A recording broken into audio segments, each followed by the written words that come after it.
Here are 5 things that I can recommend you to do if you are in a stressful situation and you want to lower your stress and get more in control of it so you feel calmer, right? I am not going to tell you to walk around the block. I will not tell you to take deep breaths and all of that stuff. That is physical things. I will be talking about mental things because I believe stress starts right here between your 2 ears. First, have you heard the saying, in the old good days? Nobody says in the old bad days, right? And if you are right now in some situation that you feel like, oh my gosh, this is so bad, I will never get out of this. I may be losing my job, maybe I'm losing a relationship, maybe I'm losing God knows what it is. Maybe you're going through a very, very hard time. But does that remind you of something? Maybe that happened already before in your, maybe a year ago, 2 years ago, 20 years ago. The situation when you were going through something very terrible and then turn out to be for the better.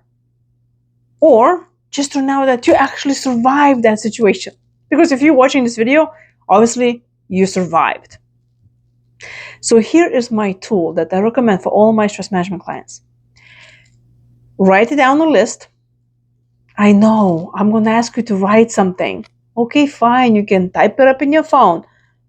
Do it whatever you want, but somehow, somewhere, start that list, especially if you worry a lot, okay?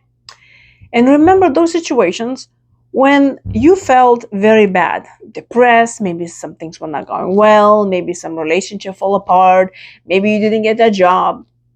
But then later on, turned out to be for the better.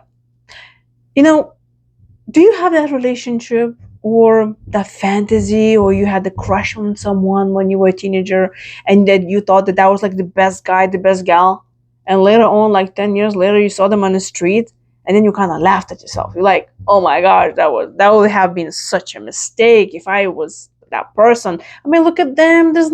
I don't know what I saw in them. It happens to a lot of people. So that is the situation. Or what about, let's say you really wanted to get a job, like this specific company, and you didn't get it. But then later you find out that the company went bankrupt. And then you thought to yourself, wow, I'm so happy I didn't get a job there because I'll be like fired 2 months later. What I'm trying to say is this. We always have some situations in our lives that are very, very difficult to go through when we're in there. But then when we get out of there, we don't really pay attention that we survived. Okay? We just kind of went through them. And I think it's time for us to start recording them.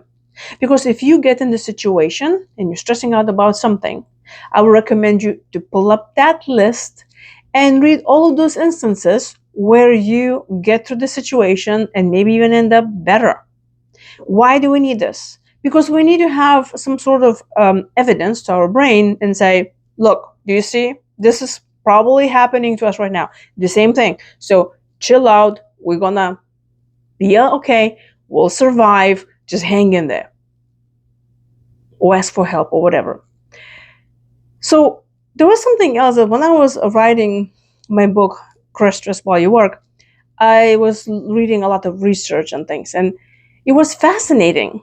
And did you know that when you live through some situation and you feel uncomfortable and stressed out, your body gets into this fight or flight mode, right? Because it's trying to survive. And especially if this is like a new experience and it doesn't know what's going to happen. So naturally, you're all alert and anxious. And then you survive. And then your brain thinks, hey, oh, okay, all right, I know. So we applied anxiety and we survived. This is good. That means the next time when we will be in a similar situation, we know what to do. We're just going to push the button that says pull up anxiety and then we will be fine. I know it sounds ridiculous, but that is survival mechanism in us.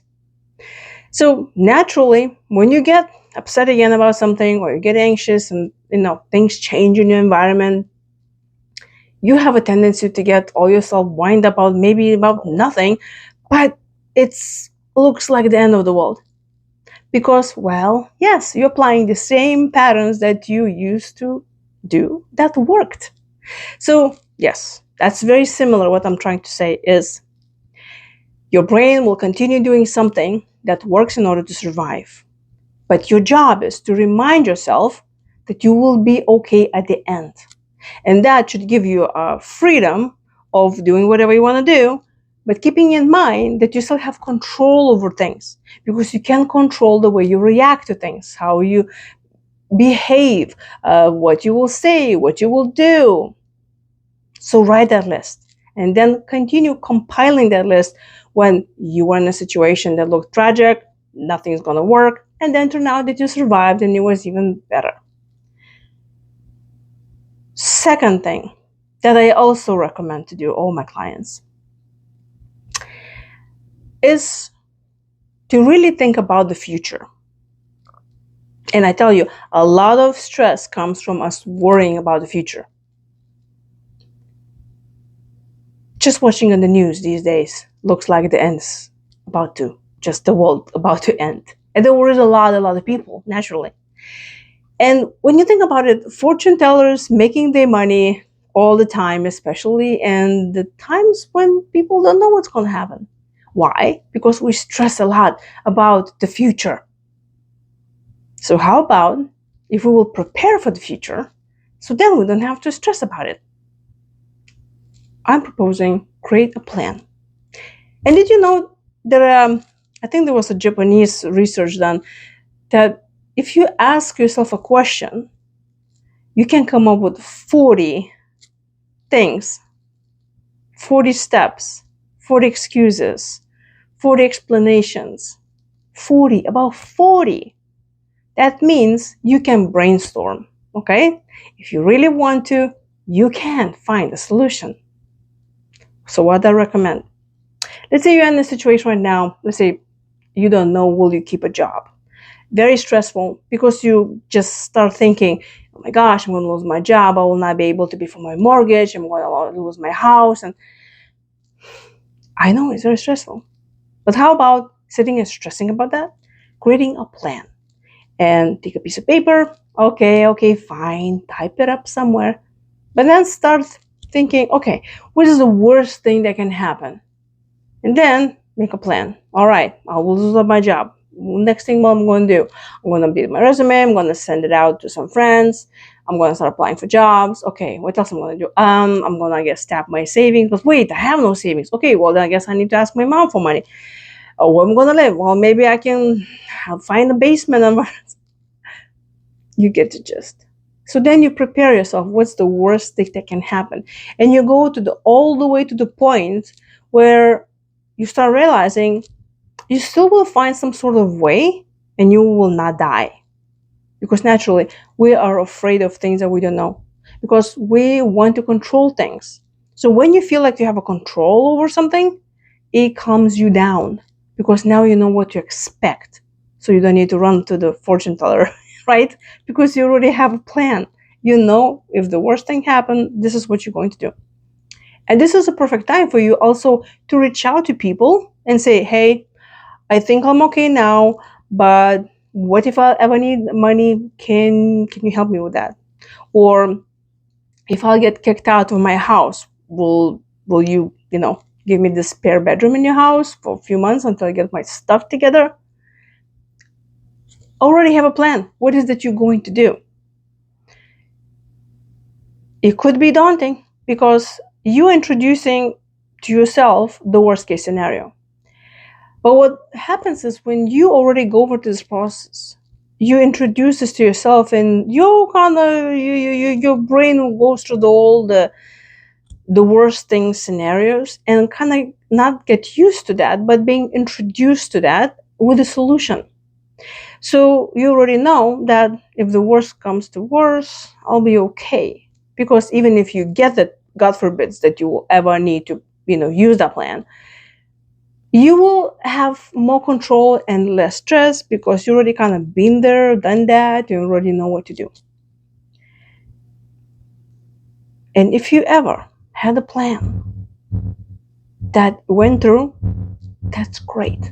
But also, if you now thought to yourself, well, that's easy for you to say, and if I have a plan, I already planned my life and it didn't turn out well. Fine. Then write a plan B, plan C, plan D. Write 40 ways how you can support yourself. Find those solutions. And that is putting me on the third thing that I think you should do in any stressful situation, or prepare yourself for managing that stressful situation. And I'm pretty much already told you what to do. Asking for help. Yes, ask for help. And now, if you immediately thought, wait a minute, I am not going to, and it triggers something, it could be that you grew up in an environment where being weak, that's what asking for help means, it was a bad thing. Maybe you were a very responsible kid, maybe very independent, and you didn't ask for help. Maybe there was nobody to ask for help. Maybe you grew up in an environment where you didn't trust the people because you already put your trust into them and they fail you over and over and over. So now you know that the person that you can trust, it's you and only you. So naturally, you may have difficulty of trusting other people and say, I'm not going to ask anybody else for help because I know I'm the only one who can do that. I guess it's time for you to start finding people who can help you. And if you think, well, I don't really have friends or family members or whatever who they just can go for help, fine. Then create a list of people that you can hire. Just hire people. For there are different therapists, coaches, experts for anything in the world. If you're going through something, I bet someone else already been through that, and he can help you with the experience. So start preparing for that. And asking for help, that definitely helps you with the previous item that I was just telling you of making a plan. Because it's very hard to make a plan when you're all alone. Definitely, it helps to have a plan what you personally will do, but including help into that, looking for help, hiring help, asking people in your life, maybe they can help you if the worst thing that can happen, definitely will lower your stress levels. Because again, you will prepare. You will feel like you are in control. Also, when you're doing all those steps, what's really doing, why you calming down, it's because you honor your own needs. You honor your needs to take care of yourself. You're not abandoning yourself. And by that, I mean watching what is that you want to do, calming yourself down, taking control of things that directly influence you. And if you grew up in an environment where not just you couldn't trust the people, but maybe you being in control, what you were punished, and you're being told that no, you're not going to do what you want to do. We will tell you what you need to do. And how dare you to believe that you can do whatever you want? And how dare you to feel what you're feeling? You're supposed to be the smarter who gives to other people. Then you may have difficulty with those steps. And you could be, if you grew up in an environment where they told you to shut up and sit down, and they invalidated you, they never supported you physically or emotionally or whatever, you may have a very serious fear of abandonment even to show your true authentic self. Because you wanted to please them. You wanted to do whatever they tell you to do in order for you to survive. So it could be very difficult for you to take any action because you're looking to other people who's going to tell you what to do. So that's the time for you to start doing it. Yes, that's why it could be very difficult for you to come up with a plan B and C and F, or go and ask other people for help. But like I said, there are plenty of others who went through this, who are specialists in that. So I definitely recommend you to hire someone, to have a coach, to have a therapist, or whatever that your area of stress is. Somebody already been there, somebody already done it. And there are plenty of groups online that you don't have to pay anything. You can talk to people and get a lot of wisdom from different venues that could be zero cost to you and a lot of value. Now, there's a fourth thing that I recommend to do in any stressful situation. And it can work from 1 minute to 15 minutes. And what they call stress management toolkit. You see, everything starts in our mind. It's like a train. As soon as it leaves the station, it's very hard to catch it because the more time passes, the faster it goes. The same goes with our thoughts, with our anxiety level.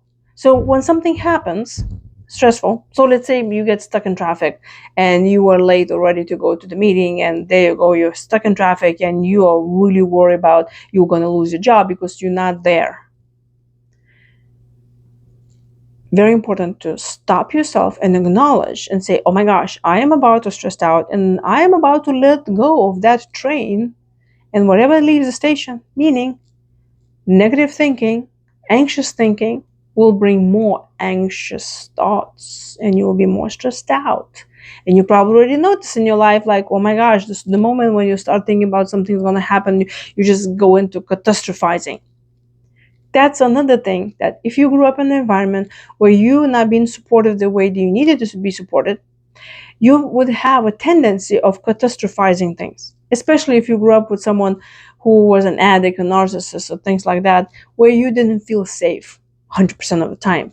Meaning you were always on alert, like, okay, I don't know what's going to happen, so I'm going to be always the worst case scenario kind of type thinking. Although, like I said, it's already a good idea for you to think what's the worst thing that can happen so you can prepare for that. But now when you're a child, and if you grew up in that environment where you constantly were looking out for yourself and thinking, I don't know what's going to happen next, that just made you to catastrophize everything because you were already expecting the worst thing in order to survive. So you may have a difficulty in any stressful situation and immediately shooting yourself to the worst case scenario and stressing yourself more maybe than you even should be stressed out about. So pay attention where you are right from the beginning. And then start repeating yourself something very positive, like an affirmation. Maybe I'm calm, collected, I'm inspired, whatever.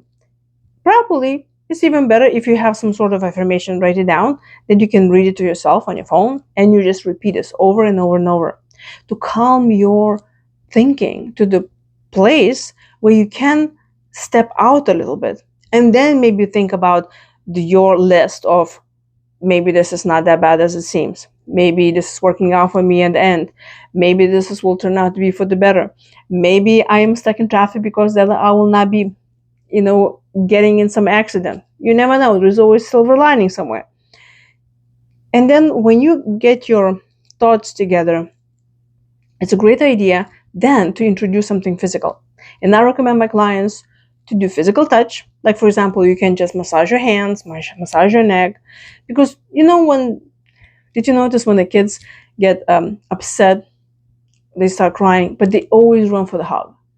Our brain naturally wants physical touch. It calms us down. So if you're in a stressful situation, you keep on repeating something over and over that's inspirational, something to stop that train from running fast, and then touch your body, massage your hands, kind of show yourself that you're here, you calm yourself, ground yourself. And then, yes, this is when you can start deep breathing. But deep breathing itself is not going to help if you're going to do just one thing, right? It's like a soup. You need to put all the ingredients in to actually get some flavor. That's why stress management toolkit is something, it's a bunch of parts, but it needs to come into one item in order for you to lower that stress. And depending on the situation, depending how fast you can get hold of it and the way you handle stress in general, this is how fast you can calm down, feel like you are in control, and you can do things and take action steps that will help you in that situation. Now, and the fifth thing that I already promised you, that I will tell you what works for me and for my clients, is my calm process. I invented this a pure coincidence of realizing that there are actual steps that you can learn how to go through the whole process and calm yourself. And it is very similar what I already explained to you, except it has a sequence. And the calm stands for, every letter stands for something. C is for control. Can you control the situation? No, you cannot. A stands for appreciation and acceptance of that situation. L stands for limiting. What you doing right now in that situation doesn't help you, because it's insanity to continue doing what you've been doing and not getting results but expecting different results. And then M, multiplying, something that actually works for you in your favor to calm you down and get out of that situation. Definitely, there is more to the story. And I have a whole module on my membership site where I talk in details about every letter, what it means, videos and worksheets to help you to get out of any stressful situation. And I'm giving you this as a gift. So in the description below, go to my membership, put the code in, and get that for free. And if you at any point feel like, I don't think I can handle all this, I'm here for you to help you to clear this out. So go to my website, beamazingyou.com, and get a session with me.